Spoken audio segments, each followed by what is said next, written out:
In this video, I'm going to show you how to get Metagross in Pokemon Emerald. Now, what you need to do first and foremost is you need to defeat the Elite Four at least once. So that's really important, and this is only a Pokemon that you're able to get after you beat the actual game.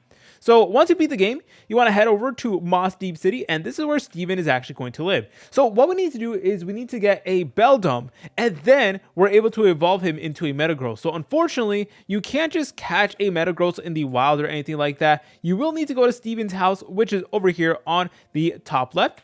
So let's go ahead and enter it.